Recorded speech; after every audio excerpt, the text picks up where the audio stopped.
Je suis Jean-Dominique Marcot, directeur du festival Musica, Festival international des musiques d'aujourd'hui, jusqu'au 31 décembre prochain. Je pense une des caractéristiques de l'Alsacien dont je suis, c'est cet amour pour la culture, pour l'art. Nous sommes dans une région qui est le bassin rhénan. C'est un pays de philosophie, c'est un pays de l'écrit, c'est un pays de la pensée. Moi, j'ai toujours été frappé par la volonté des artistes alsaciens de laisser la trace, le signe. On a signé sur la cathédrale, on a imprimé sa marque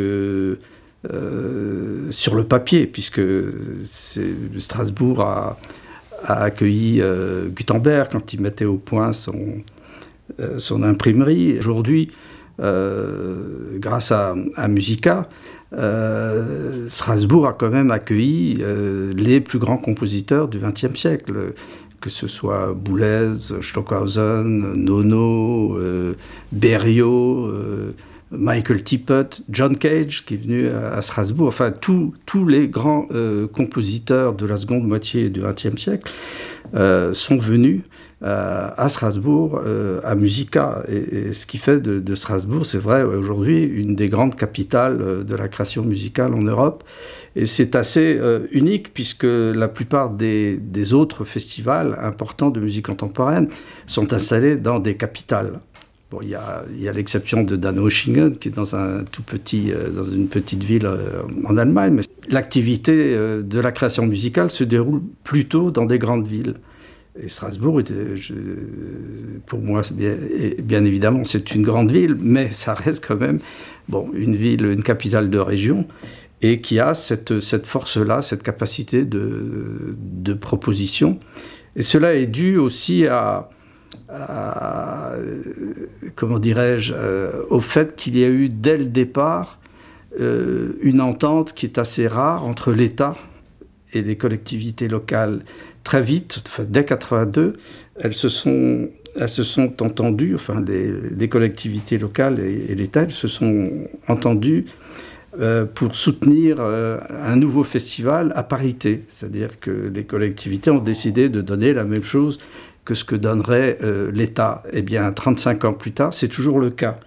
Et c'est assez exceptionnel. En tout cas, il n'existe pas une autre région française qui est autant misée et qui investit autant dans la création musicale. Donc ça signifie quand même quelque chose.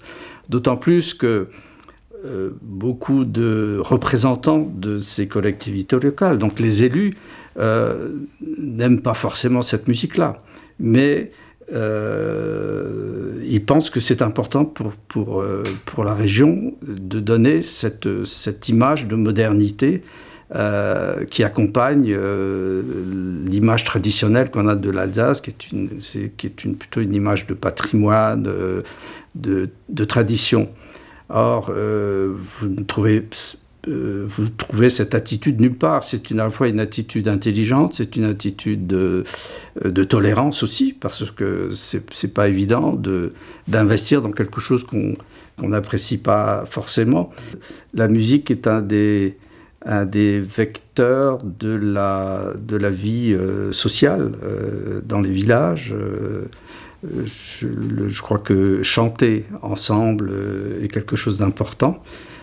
Jouer un instrument avant est quelque chose d'important. Il y a beaucoup de jeunes encore dans les villages qui pratiquent ces instruments. Donc c'est quelque chose qui procède de la vie sociale de l'Alsace. Et je pense que une ville comme Strasbourg est une ville de musique. Il y a, encore une fois, énormément de musiciens. Il y a un conservatoire qui est très important, une université avec un département de musicologie aussi qui est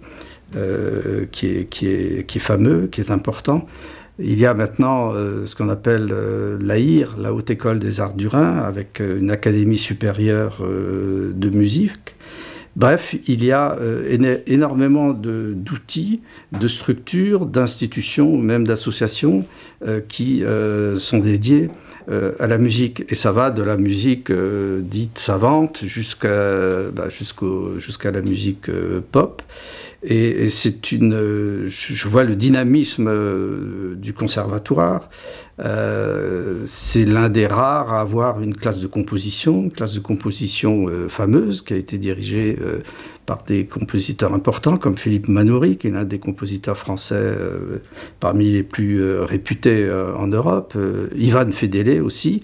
Bref, il y a vraiment ici une tradition musicale forte. Il ne faut pas oublier d'ailleurs que la ville de Strasbourg a été un peu, dans ses institutions culturelles, a été largement façonnée par les Allemands à partir de 1870, qui voulaient faire de Strasbourg évidemment la vitrine de ce Land Elsass-Lothringen. Il y a entre l'alsacien de Germain Müller et l'alsacien d'un humoriste actuel, il y a 50% de mots en moins. Mais une langue comme l'alsacien est vivante et active lorsqu'elle est, comment dirais-je, lorsqu'elle a un sens social, économique, lorsqu'elle permet des échanges, lorsqu'elle est un liant social évident. Est alsacien celui qui aime profondément cette région, sa façon d'être, sa façon de vivre, sa façon de se comporter. On n'est pas obligatoirement alsacien quand on est né ici, dans la région. Mais être alsacien, pour moi, c'est avant tout, et ce qui doit caractériser un alsacien, c'est son européanité. On ne peut pas être alsacien si on n'est pas européen. Quel que soit d'ailleurs le mode, on peut critiquer l'Europe telle qu'elle existe aujourd'hui, et elle est évidemment fort critiquable. Mais l'Europe signifie la liberté de circulation, la liberté d'échange. Et l'Alsacien n'est jamais aussi heureux lorsque les frontières sont ouvertes. Et lorsque l'Alsace est une terre de passage, de transition, de brassage des idées et des individus. L'Alsace n'a jamais été aussi malheureuse que lorsque la frontière est fermée.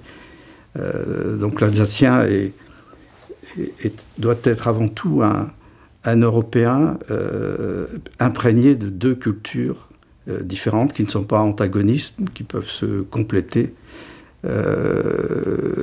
Et qui fait de lui un homo europeanus. Ça, j'en suis convaincu.